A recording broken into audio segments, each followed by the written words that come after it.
Então hoje o tema é a preparação da sucessão. Bispo G, só podemos dar continuidade à obra de Deus, como há um reino na palavra, através da sucessão, não tem outro caminho, não é? É o caminho assim, nós vemos através, tanto do Antigo Testamento quanto do Novo Testamento, a marca das principais duas autoridades, a de governo, que eram os príncipes, e a de sucessão sacerdotal, que elas eram em termos de sucessão familiar. Mas existe também a sucessão profética, e a profética ela é por delegação. Então, a outra sucessão que é feita por sangue é sacerdotal e a dos reis, né, os príncipes. Mas a sucessão profética ela é delegada verbalmente. Pode ser delegada verbalmente também. Mas muitos também dos sacerdotes eram, vamos dizer assim, aqueles que formavam os futuros profetas. Porque havia uma linhagem de profetas também ligadas ao sacerdócio. Nós vamos ver a preocupação de Davi em formar o seu sucessor Salomão, e ele vai dar uma receitinha, né, de várias tarefas que ele precisa executar, que são extremamente estratégicas para a esfera do principado, né? Daquele que lidera o reino, que governa sobre o povo. Mas também vale como exemplo para nós, né, Bispo G, a responsabilidade que nós temos em formar nossos filhos os nossos sucessores, porque eles vão dar continuidade à família. Sem dúvida. Até o mover apostólico, ele também tem essa linhagem consanguínea. Nós não podemos de maneira nenhuma desprezar. A gente vê essa sucessão através até de Jesus, porque Tiago, que era irmão de Jesus, ele se torna um sucessor apostólico. Então ele se torna um dos líderes e num determinado momento, o que transparece que ele é o principal líder em Jerusalém.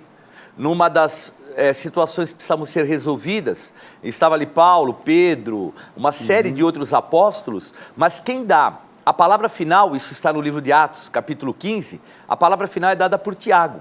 Depois que todos falam, ele dá a sua decisão. E é um irmão de Jesus. Uau! Então a gente percebe que há essa linhagem consanguínea também vinculada ao apostolado. Então o livro de Reis começa falando que Davi está nos últimos dias de vida, que ele já está muito velho e que ele não conseguia mais aquecer o seu corpo somente com um cobertor, não é? Porque, na verdade, quando você se cobre, você está gerando calor com o seu próprio corpo, né? E ele já não conseguia mais isso. Então, isso fazia com que ele sofresse muito na sua velhice. Então, escolhem uma mulher muito bela de uma cidade chamada Sunem, que fica na tribo de Sacar, fica no norte de Israel. E essa mulher se chama Abisag. Era uma jovem muito bonita, ela não era mulher, não era tomada como uma esposa, né, para Davi. Não era considerada uma rainha, uma mulher de Davi. Mas era alguém que dormia com ele para aquecer o corpo dele. Tinha uma função estranha, né? Uma profissão seria quase esquisita. que uma enfermeira, né? Hipoteticamente. Uma profissão diferente. Pois é. Mas essa Abisag vai ser muito importante. Lembre-se desse nome. É verdade. Então vamos lá. Vamos entender que nesse processo de troca de reinado, em que Davi vai passar o cetro para Salomão, vai acontecer um processo primeiro de eliminação de ameaças. Então Davi vai se preocupar em quê? Salomão, você precisa eliminar as ameaças ao teu novo reino, ao seu reino. Então vamos listar algumas delas. Então vamos lá. A primeira ameaça seriam dos herdeiros concorrentes, porque ele teria herdeiros, Davi tinha muitos filhos. Tudo bem que Absalão, por ordem, né? Nós temos que Amnon estava morto. Quileabe estava morto, provavelmente porque não se fala mais nada de Quileabe. Absalão, que era o terceiro, estava morto. Na ordem, na sequência, seria Adonias, o rei em Israel. Ele era uma ameaça, ele era alguém que era concorrente. Uma outra ameaça são os inimigos, porque Davi tinha inimigos, e inimigos que poderiam ameaçar a Salomão também. E potenciais traidores. Davi sabia, enxergava em algumas figuras que eram leais a ele, mas não seriam, possivelmente, leais a Salomão. Além disso, para que você tenha um reinado, um principado, que nós usamos o termo, né, estável, o domínio sobre uma nação, você precisa de um apoio pleno. Apoio pleno de quê? Vamos listar. De militares, todos os militares, precisa da força militar como apoio. Os sacerdotes eram muito importantes porque eles faziam o culto ao Senhor, então ele precisava desse apoio. E dos profetas, sem dúvida nenhuma, que era os representantes de Deus nessa esfera espiritual da palavra, né, da vidência, assim por diante.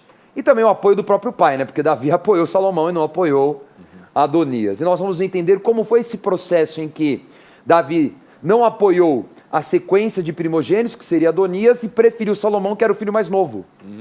E nós vemos isso é algo curioso, né, Bispo G? Porque quantas pessoas na Bíblia que não teriam direito a herdar tudo porque eram caçulas ou filhos do meio e se tornaram tão poderosos como os primogênitos e lideraram como se fossem um primogênito. Esse é um indício muito forte da graça, né? Porque nós vemos que a lei, ela sobreveio, mas existem muitos momentos em que a lei, ela é, vamos dizer assim, ela é sobreposta pela graça. Então, aqueles que seriam os primogênitos por direito, herança, de repente não se tornam por alguém que tem um sentimento melhor de fidelidade, de busca de Deus, valores espirituais importantes. E a gente percebe isso assim desde o início, desde a época, desde Abel. Abel, ele era o filho mais novo e de repente o Senhor recebe a oferta dele pelo coração e não a de Caim. Então daí a gente percebe o quanto a lei, ela foi só um aio. Ela foi tipo uma ama seca num momento em que o homem precisava de uma consciência, vamos dizer assim, não só espiritual, mas uma consciência como povo, também uma consciência até militar, que era o momento do deserto, para depois se tornarem povo de Deus verdadeiramente. Então a gente percebe como a graça sempre se sobrepôs à lei. E o natural numa esfera tribal e patriarcal é que o primogênito assumisse toda a herança, ou boa parte dela. Nós vemos várias vezes isso quebrando, né? Isaac, por exemplo, Ismael era mais velho, Isaac, que era o filho da promessa, Jacó e Esaú, né? Efraim e Manassés, que é uma inversão também. É verdade, né? E aliás, a bênção quando vem por parte de Jacó do avô, né? Fala isso. Nós vemos o caso do próprio José do Egito, que acabou tendo uma posição de governo. E é engraçado, né? Até no caso de José do Egito, que José do Egito, na hora que Jacó vai abençoar e abençoa o filho mais novo, o José vai reclamar. E aí Jacó vai dar uma dura nele. Quer dizer, ô José, você era o mais novo e está aí abençoado, então deixa eu fazer aquilo que Deus quer que eu faça, né? Verdade, é curioso isso, como que se estabelece a vontade de Deus acima daquilo que é a vontade natural do homem e de uma condição de lei que era natural, que era a lei patriarcal. Né? Bom, vamos ler então o primeiro livro de Reis, capítulo 1, e começar a entender aí como foi essa troca de reinado de Davi para Salomão. Vamos lá, primeiro livro dos Reis, capítulo 1, versículos 5 a 8. Então Adonias, filho de Agite, se exaltou e disse: Eu reinarei. Providenciou carros e cavaleiros e 50 homens que corressem adiante dele. Jamais seu pai o contrariou, dizendo: Por que procedesses assim? Além disso, era ele de aparência muito formosa e nascera depois de Absalão. Entendia-se ele com Joabe, filho de Zeruia, e com Abiatar, o sacerdote, que seguindo o ajudavam. Porém Zadok, o sacerdote, e Benaía, filho de Joiada, e Natã, o profeta, e Simei e Rei, e os valentes que Davi tinha não apoiavam Adonias. Então nós vamos ter aí, Bispo G, uma encrenca e declarada, porque acho que faltou um pouquinho de senso político para algumas pessoas ali, né?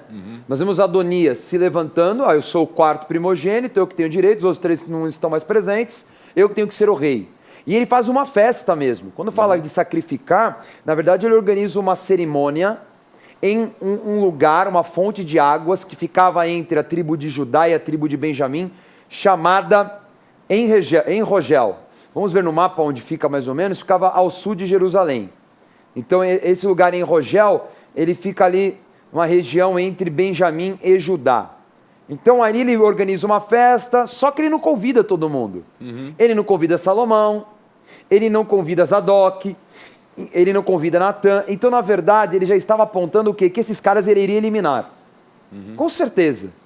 Já estava querendo a mensagem é a seguinte: eu vou reinar, esses caras ou vão ser meus súditos ou eu vou eliminá-los, porque não me interessa convidar. Então já havia uma predisposição deles não apoiarem Adonias, né, Bispo G? Isso é uma marca que, de uma certa forma, até hoje isso acontece, né? Às vezes a pessoa quer eliminar alguém que não é do seu propósito, começa a deixar fora das reuniões e assim por diante. Não é uma coisa saudável, principalmente que a gente percebe que parte de uma pessoa como Adonias. E Adonias é um usurpador, a gente vai ver que ele é um usurpador mesmo. Sem dúvida. A despeito dele ser, assim, na sequência, o futuro rei, Então, ele começa a deixar de lado alguns. Isso é um exemplo para que a gente não faça isso. Eu acho que o homem de Deus, quando ele não quer alguém ou não acha que uma pessoa possa caminhar junto com ele, seja franco, oriente, caminhe. E uma coisa que o apóstolo sempre nos orienta é a seguinte: vocês precisam aprender a caminhar com os diferentes. Porque às vezes as pessoas não sabem caminhar com quem se opõe, com quem não tem a mesma ideia. Com quem tem mais capacidade em alguma coisa. Esse é o dado principal. Quando tem alguém que tem muita capacidade em determinada área, então as pessoas às vezes se sentem intimidade e começam a descartar e negligenciar. E o apóstolo nos ministra muito sobre isso, porque o homem apostólico é aquele que tem a visão de saber lidar com os diferentes e até com aqueles que tenham mais capacidade do que si próprio em determinadas áreas, sabendo que ele, como o que está como cabeça, ele simplesmente está com Deus ao seu lado. Então não vai ter qualquer tipo de manifestação contrária, ele estando embaixo de submissão. O sentimento de Davi é isso, né? Davi sabia que tinha guerreiros melhores do que ele e ele potencializava os caras. Com certeza. Não é? E eles eram fiéis, é aquilo que nós falamos, a admiração desses homens para com Davi era tremenda, porque ele mostrava toda a sua soberania, reconhecendo que eles eram muito bons, porém, ele tinha a condição vinda de Deus, que era a unção. E a seriedade que ele levava, por exemplo, quando ele deixa de matar Saul, quando ele deixa de tomar uma atitude contra o reino, quando ele não bebe aquela água, tudo que ele mostra é que a unção é a coisa mais importante. Então, aqueles homens aprenderam a respeitar a unção. Isso que é importante, não descartar, porque às vezes as pessoas, sem perceber, começam a matar potenciais.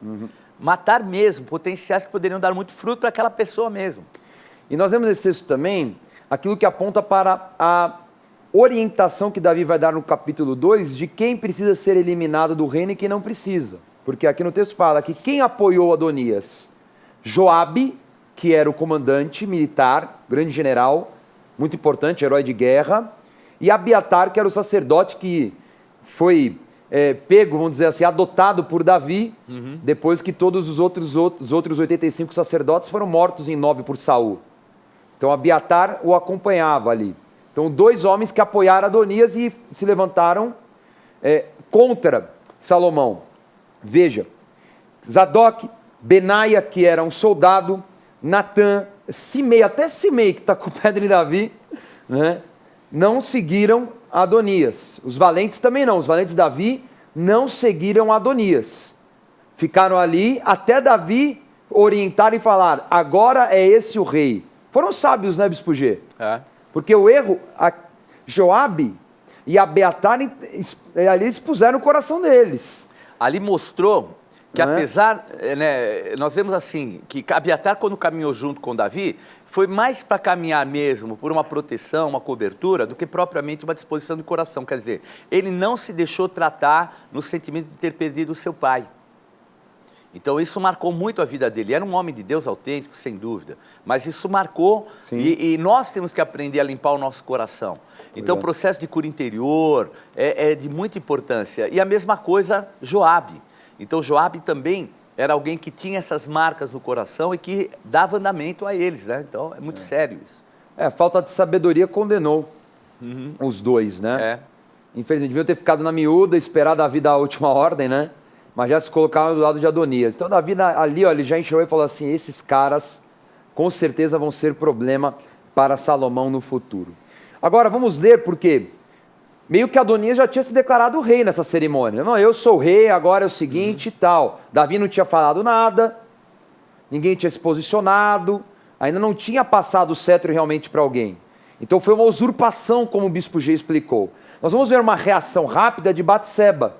E Batseba vai afirmar que Davi tinha prometido que Salomão reinaria. A Bíblia não deixa claro quando foi isso, mas se ela vai cobrar é porque com certeza Davi tinha prometido. Adonias sabia disso.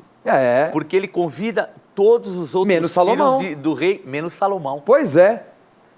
Algum momento, a Bíblia não narra, isso foi colocado como uma promessa de Davi. Não é? Lembrando que Batseba foi a mulher com que Davi adulterou, não é? Que cometeu o grande pecado que marcou a família dele. E lembrando, mais uma vez, olha o que é a graça, né? Porque quando morreu o primeiro filho do adultério, aí nasce Salomão. Quando ele nasce, o profeta está lá, o profeta, acho que se não me engano, era Natã mesmo. E aí ele foi chamado de Salomão, porém, Natã falou, não, o nome dele mesmo é Gedidias.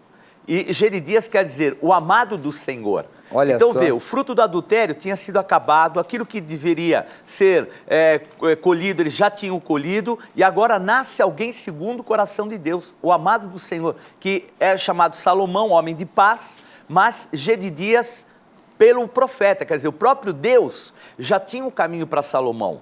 E tudo isso devia de ter conhecimento Adonias, né? Que ele era Gedidias, Salomão, que Batseba já tinha dado uma orientação ao rei, o rei tinha dado uma promessa. Então, nós vemos Adonias não estava simplesmente evocando o que era, entre aspas, de direito dele.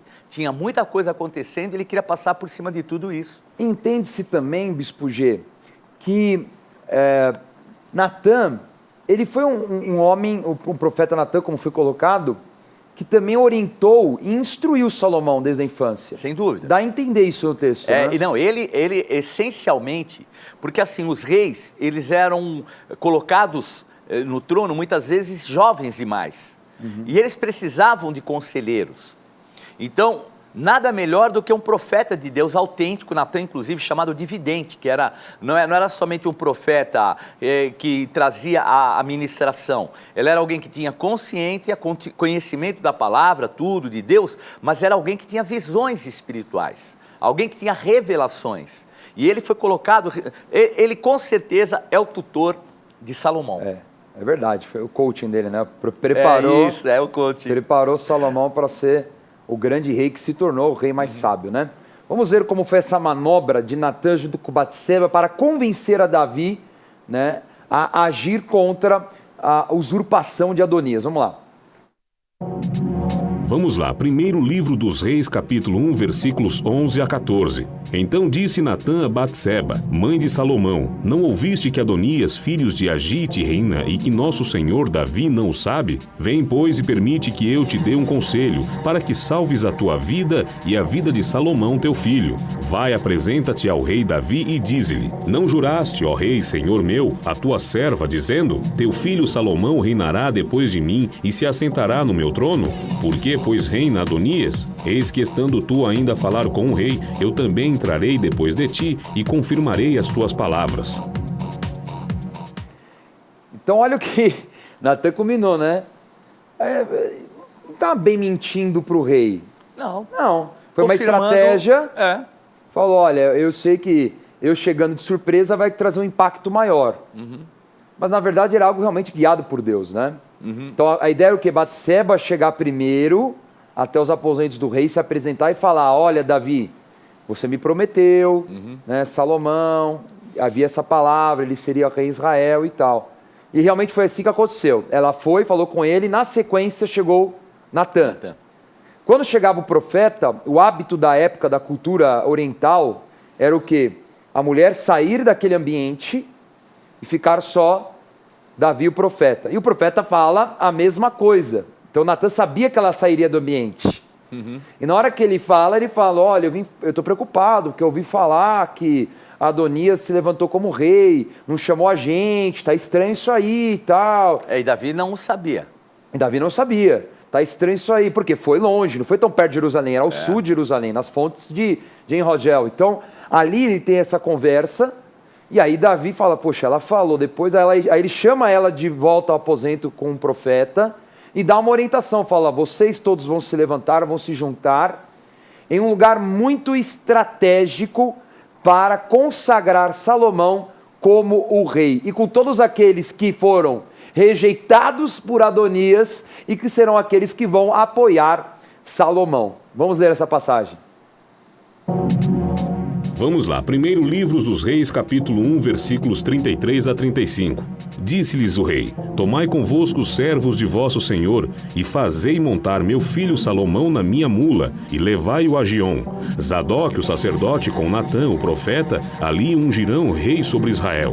Então tocareis a trombeta e direis, viva o rei Salomão. Subireis após ele, e virá e se assentará no meu trono. pois é ele que reinará em meu lugar, porque ordenei, seja ele príncipe sobre Israel e sobre Judá. Então nós vemos o quê? O rei falando, olha, vocês vão ungir numa fonte chamada Gion. Esta fonte é a nascente de águas mais importante de Jerusalém. Nós vamos ver daqui a pouquinho um vídeo com o Bispo G explicando sobre isso. Ele estava ali na fonte do Gion. Vamos ver no mapa para explicar aonde é esta fonte. Então ali no canto direito, você vê, esse desenho compridinho era a cidade antiga de Davi. Lá em cima ficava o templo de Salomão e nós temos esta fonte de Gion. Então a fonte ficava num lugar alto, a água vinha descendo e acabava lá embaixo no famosíssimo, no Novo Testamento, tanque de Siloé. Mas na verdade esta fonte gerava 3 canais de água, tá? Iam para 3 lugares diferentes, inclusive para fora da própria cidade. Mas o lugar mais conhecido onde acabavam as águas também, sem dúvida, é a fonte de Siloé, né? O tanque de Siloé, muito famoso. Por fim, aí em Gion, fala para ele vir em cima da mula dele, porque havia algo muito forte, né, Bispo G, nessa representação. Davi foi levantado, ele veio na sua mula, né? Como rei. Nós vemos Jesus fazendo isso depois na entrada triunfal, não é? Então é aquela figura mesmo daquilo que era a marca do rei Davi, né? Marca do rei Davi. Aliás, ele fala, pega a minha mula, que eu uso para andar por aí, para entenderem essa figura. Ele é o sucessor, não é Adonias. Ele está andando no transporte, né, no Rolls Royce da época real, né, de Davi. Vocês vão aclamar. E Natan, a figura de Natan era muito forte, profeta, né? Junto com Zadok. E ali eles ungiram e falavam, viva o rei Salomão. E um detalhe, Dani, assim, muito interessante, é que quem pede para chamar as pessoas que seriam importantes para isso é o próprio rei Davi. E o rei Davi chama exatamente aqueles que não foram convidados. Quer dizer, Davi já sabia toda a estrutura que estava por trás. Apesar de ter uma idade avançada, estar velho, ele manda chamar Benai, ele chama, o próprio Natan já está lá, e ele chama Zadok, ele fala, mandai-me chamar. Então ele chama todos esses, que eram aqueles que tinham sido discriminados junto com Salomão. Então não estava nada perdido aos olhos de Davi. Pode ter certeza que ele tinha consciência de tudo que estava acontecendo e ia ali agora reafirmar aquilo que era o propósito de Deus.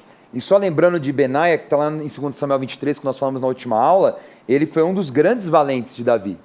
Um dos 37, né? Ele foi aquele que matou um egípcio de grande estatura, feriu 2 heróis de Moabe e matou um leão no tempo da neve. Benaia. Você já viu que o cara era fera, né? E um cara extremamente fiel ao reino de Israel. Não só Davi, como era Joabe, é o reino de Israel. Então Benaia foi depois o instrumento de Salomão para limpar a casa, né? A gente vai chegar já daqui a pouquinho. A informação é, claro, chega a Adonias, né? Vem Jonatas avisar Adonias e falar, olha, o cara caiu. Fechou o tempo, né? Fechou o tempo, já foi lá ungido em Gion, seu próprio pai o reconheceu, foi ungido publicamente, em cima da mula do seu pai, já era. E aí é tarde demais, né, Bispo G? Porque aqueles convidados que estavam com ele lá, todo mundo saindo de fininho, vamos dar o fora que agora o tempo fechou. Mas não é um negócio muito certo não, alguns vão realmente morrer, né? Não vão fazer parte do reinado de Salomão. Vamos ver agora a próxima passagem, que fala sobre como ficou essa relação entre Adonias e Salomão, porque Salomão vai ter que agir com firmeza com Adonias, né? Vamos ver. Vamos lá. Primeiro Livros dos Reis, capítulo 1, versículos 50 a 53. Porém, Adonias, temendo a Salomão, levantou-se, foi e pegou nas pontas do altar. Foi dito a Salomão, eis que Adonias tem medo de ti, porque pega nas pontas do altar, dizendo, jure-me hoje o rei Salomão que não matará o seu servo à espada. Respondeu Salomão, se for homem de bem, nenhum de seus cabelos cairá em terra. Porém, se achar nele maldade, morrerá. Enviou o rei Salomão mensageiros e o fizeram descer do altar. Então veio ele e se prostrou perante o rei Salomão, e este lhe disse, vai para a tua casa. Nós vemos aqui uma ação curiosa que será repetida por Joabe. Eles iam até a tenda da congregação e se apegavam ao altar de bronze do sacrifício, que que tinha 4 chifres, né? é. Um em cada ponta. E eles se apegavam ali num ato de pedindo misericórdia, não é? Agora, o porquê? Porque o apegar-se à ponta do altar é até por causa que o cordeiro ele ficava amarrado, né? Na hora do sacrifício, eles amarravam o cordeiro em cada um desses chifres, né? Para fazer todo o ritual e assim por diante. Então, era uma forma de pedir misericórdia, né? Como um cordeiro, né? Como se tivesse nenhum mal, né? Feito. Buscar a graça. Por fim. Mas Salomão muito sábio, falou assim, bom, ó, se eu não ver mal nenhum em você, fica lá na tua, vai para tua casa, cuida da tua terra, fica lá com a tua herança. Agora, o dia que eu ver o mal, você sabe que eu vou ser radical. Vou matar mesmo, não é? Infelizmente, isso vai acontecer lá na frente. Bom, depois de toda essa situação, Adonias voltou para sua casa, Joabe aí fugitivo, todo mundo fugido, escondido. Davi, ele dá o seu último conselho, né? Davi, ele vai dar ali uma receitinha do que Salomão precisa para fortalecer o reino que acabou de assumir. Então vamos ver essa passagem um pouquinho longa, mas ela tem vários detalhes importantes de pessoas que Salomão vai precisar agir rapidamente no momento em que ele assumir o seu reino. Vamos lá, primeiro Livros dos Reis, capítulo 2, versículos 1 a 10. Aproximando-se os dias da morte de Davi, deu ele ordens a Salomão, seu filho, dizendo: Eu vou pelo caminho de todos os mortais. Coragem, pois, e sê homem. Guarda os preceitos do Senhor, teu Deus, para andares nos seus caminhos, para guardares os teus estatutos, e os seus mandamentos, e os seus juízos, e os seus testemunhos, como está escrito na lei de Moisés, para que prosperes em tudo quanto fizeres, e por onde quer que fores, para que o Senhor confirme a palavra que falou de mim, dizendo: Se teus filhos guardarem o seu caminho para andares perante a minha face fielmente, de todo o seu coração e de toda a sua alma, nunca te faltará sucessor ao trono de Israel.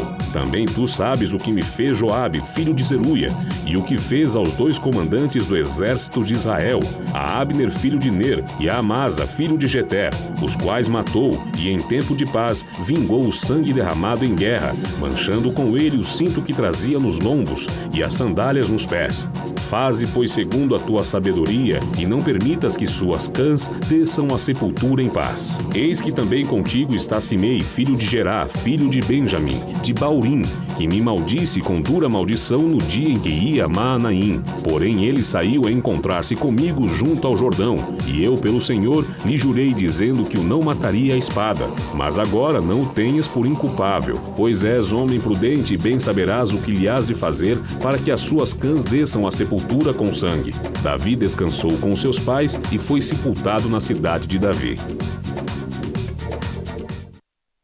Então nós vemos aí nesse texto que começa com 2 fundamentos importantíssimos para o novo rei. Primeiro, seja homem. Já começa por aí. Seja maduro. Ah, mas eu tenho 20 e poucos anos. Você não é mais menino, agora você tem que ser homem. Mudou. E o líder, quando ele se torna líder, ele tem que ter essa consciência. Eu não sou mais aquele menino que está aprendendo, ele não pode mais ter a posição de aprendiz, né? E agora, para quem que eu vou correr? Não, ser homem, maduro, já sabe o que tem que fazer, já foi capacitado, assuma a tua posição e exerça a tua autoridade. E outro fundamento, é claro, o do relacionamento com Deus. Ela fala, ó, se você cumprir mandamento, buscar o Senhor todo o seu coração, você vai garantir a tua posteridade, o seu reino vai ser uma grande bênção. Aquilo que foi o que Deus falou para Davi. Se você me buscar com todo o seu coração, né, seguir os preceitos, é isso que vai acontecer com você e com as futuras gerações. E aí vai vir, Bispo G, uma receitinha de algumas pessoas que Davi não tratou e falou, agora essa bucha é tua. Não é? E tem uns negócios muito interessantes aí para gente conversar. Na verdade, faz parte do processo que a gente começou falando na aula, que ele tinha que eliminar os herdeiros concorrentes, que ele teria que eliminar qualquer tipo de oposição com potencial de traição, não é? E os inimigos de Davi. Então ele vai agora trabalhar essa eliminação. Então Davi, ele morre, reinou 40 anos em Israel, 33 em Jerusalém. E aí primeiro levante vai ser do concorrente, Adonias. O que Adonias vai fazer? Ele vai armar uma tentativa de usurpação. Ele vai falar com a mãe de Salomão, Ó a má intenção, né? É. Ele já sabe, Batseba está com mais moral que as outras mulheres, ela é o caminho, se vier dela vai ser diferente. Então ele vai todo coitadinho, né? Batseba, eu não sou mais o rei, ele que é, eu entendo, eu vou obedecer. E agora eu só queria um pedido, só uma coisa que eu preciso. Que a mulher que cuidava de Davi, Abisag, lembra de Abisag que aquecia o corpo dele e tal, assim, me dá para mim como mulher, como esposo, pelo menos isso, eu não tenho nada, eu não tenho reino. Eu quero só essa herança. É? E ela até se ilude, né? Fala, tá bom, vou falar com Salomão, beleza, você não pega nada, né? A mulher não tá com muita malícia ali, né? É verdade. Agora, havia uma estratégia ali, né, Bispo G? Qual que era a sacada de Adonias? A sacada é ele queria mais habilitação para o trono, porque o que ocorre? Salomão, ela era filho, vamos dizer assim, direto de Batseba, mas agora ainda não era casado, não tinha constituição, não tinha, vamos dizer, a linhagem dele, de Adonias, era uma linhagem forte, filho de Agite. Então o que ele queria? Se eu caso com aquela que era concubina do rei, isso está trazendo uma delegação do reino para mim. Então ele queria duas coisas ali. Ele não queria só uma base legal humana, ele queria uma base legal espiritual também. Olha. Que era onde pegava, vamos dizer assim, onde ele tinha maior perda era a base legal espiritual. E ele queria, de alguma forma, essa base legal. E ele vai, então, nessa atitude, né? Só que não deu certo. Só que não, né? Porque Batseba vai falar com ele e fala, o que ele quer? Ele quer o reino. Salomão na hora. É estratégia para chamar a atenção, ter a imagem da mulher do lado, tentar se levantar com uma usurpação. Com certeza também ali do lado tinha Joabe, tinha alguns ali que ele já estava se preparando contra Salomão. Então, Salomão ele age instantaneamente. Ele fala, não tem papo, não tem conversa, não tem perdão. Ele na hora manda Benaia, fala, vai lá e mata Adonias. Eu avisei Adonias. Então, Salomão não foi injusto. Bispo G, ele avisou. Falou, cara, não provoca, se eu achar mal em você, você vai morrer. Bom, fez o mal, pagou pelo mal. Então, Adonias é eliminado. Então, a única oposição de herdeiro acabou. Agora nós vamos ter o quê? Um possível traidor, ou um possível levante. E ele precisava de um apoio sacerdotal. Ele já tinha o de Zadok, mas tinha ainda o de Abiatar, que era forte. Então, ele manda fazer o quê? Abiatar será afastado do ofício sacerdotal, fala, volta para a tua terra, e vai cumprir também, Bispo G, aquilo que está lá em 1 Samuel 3,14, que Deus falou que a casa de Eli né, não permaneceria no sacerdócio, e Abiatar era o último. Era o último. Ou morreram cedo, que ele falou, vão morrer cedo, ou não vão exercer o ofício sacerdotal. Então, ali, Salomão ele encerra o ciclo do sacerdócio de origem de Eli, tá? Acabou. Agora vai ser o Zadok, né? Que lá no futuro vai dar uns saduceus aí, que isso é uma outra bagunça, né? Aí entra a bagunça do Novo Testamento. Mas enfim, isso não é o ponto agora. Então ele tem o apoio sacerdotal, elimina o possível traidor, e aí vem o quê? Joabe. Chegou a hora de Joabe. E Davi, ele dá uma ordem para falar assim, mata Joabe, não é conversa, não tem, ele é sobrinho, ele é perigoso. Assim, quando o Davi fala, ele dá os dois motivos pelo qual ele deveria matar. Perfeito. Porque matou Amasa e matou um outro que era Abner, os dois generais fora da guerra. Então veja bem, fosse na guerra, tudo bem. Fora da guerra, por quê? Inveja e ânsia, gana de poder. Ele mata dois generais, que eram pessoas de fruto, e aliançados inclusive com Davi. Então, o que faria com Salomão? O mesmo. Aliás, Abner e os dois foram levantados como substitutos de Joabe. É isso mesmo. Abner servia a Saul, ele falou, não, Abner vai assumir. Vai lá, mata Abner. Amasa também, que foi com a usurpação de Absalão. Porque Joabe tinha matado Absalão. Além disso, ele desobedeceu também, e Absalão foi morto. Então Davi sabia, matou Absalão, por que não mataria Salomão? Isso, está bem claro. Por que não? Não é? E ali ele fala, você vai matá-lo. Quando Benaia vai lá, né, executá-lo, o que ele faz? Eu vou lá para o altar me apegar no altar, igualzinho a Adonias. Pegou lá nos dois chifres do altar e falou, eu não saio daqui. E aí, Benaia volta e fala, tô com um probleminha aí, Salomão. O cara tá lá, num lugar santo, e aí, mata ou não mata? Mata. Mas como assim, Salomão? Vai matar na frente do altar? Mata. Ele não é esperto? Eu vou usar a lei contra ele. E aí ele vai usar Êxodo 21:14. Vamos ler. Vamos lá, Êxodo capítulo 21, versículo 14. Se alguém vier maliciosamente contra o próximo, matando-o à traição, tirá-lo-ás até mesmo do meu altar, para que morra. Quer ser mais esperto que Salomão? Não dava. Não dá, né, cara? O homem mais sábio do mundo. Ele conhecia as escrituras de cabeça para baixo. Conhecia a sabedoria do mundo. Meu Deus do céu. Tá de brincadeira, né? Salomão falou, lá na lei, fala o quê?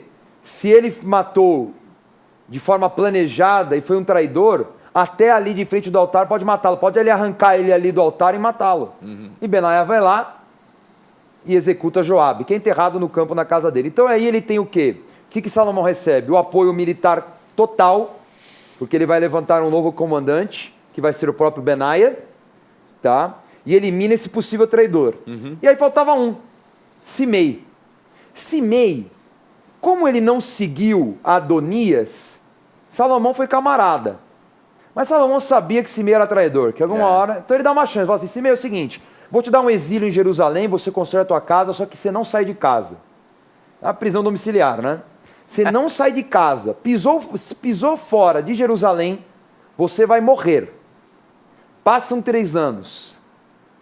Aí Simei tem um caso de 2 escravos que fogem. Pelo amor de Deus, o que vale mais a vida dele ou 2 escravos? Achou que não pegava mais nada, passaram 3 anos, imagina, né, Bispo Gênero, não vai pegar nada. Aí ele vai embora, Salomão descobre a história e manda Benaia, o executor. Benaia não é mole não. Não é mole não, passar peixeira em todo mundo. É o que nós chamamos de o feinho. Vai lá e também executou Simei. Ou seja, qualquer tipo de oposição contra Salomão acabou.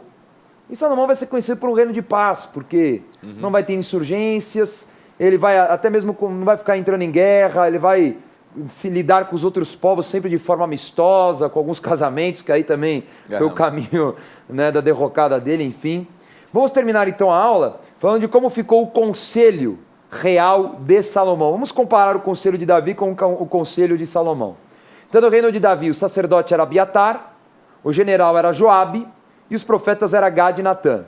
No reino de Salomão, sacerdote Zadok, general Benaia e o profeta Natã. Gad provavelmente deve ter morrido de velhice, né? O profeta não poderia ser trocado porque ele tinha contato direto com Deus, não é?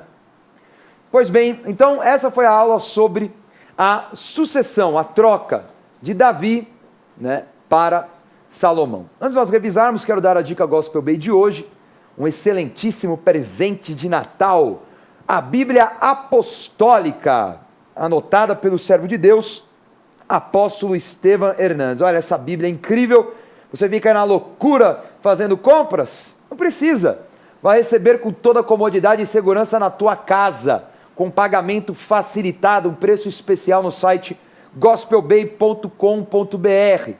Ah, bispo, não consigo acessar agora para a internet. Telefone, vamos lá, 3500-1222. Essa Bíblia tem 40 estudos especiais, 40 ministrações de oferta, 40 perfis de personagem, mais de 5.000 notas de referência com revelações apostólicas, mapas, tabelas. Esta Bíblia é imprescindível na sua coleção. Acesse o site gospelbay.com.br e boas compras. Gospel Bay é a loja virtual da Rede Gospel de televisão. Nova loja Gospel Bay. Os seus artigos preferidos agora estão ainda mais acessíveis no site gospelbay.com.br. Mais ágil, mais simples e mais seguro. Acesse agora mesmo o novo site gospelbay.com.br e boas compras. Vamos revisar a aula de hoje. No programa de hoje, estudamos sobre a passagem do reinado de Davi para seu filho Salomão, que implicou em muitas mudanças. Adonias, o filho mais velho e próximo do trono, foi rejeitado por Davi após a astuta estratégia de Batseba e profeta Natã. E mais, Adonias acabou morto por tentar manipular a própria mãe de Salomão para usurpar o reino. Salomão cumpre pontualmente as orientações de Davi antes de sua morte. Dispensou Abiatar do ofício sacerdotal e colocou Zadok em seu lugar. Executou o general Joabe e colocou Benaia como novo comandante do exército e executou Simei, antigo inimigo de Davi. Sendo assim, Salomão passou a ter o domínio de Israel em todas as esferas de poder. Tome nota da agenda do programa Escola de Profetas. Não perca a oportunidade de se aperfeiçoar mais no conhecimento da Palavra de Deus e desenvolver seu ministério. Participe dos cursos do Centro de Estudos Apostólico. Para mais informações, acesse ceaapostólico.com.br ou entre em contato pelo telefone 11 3203 0641.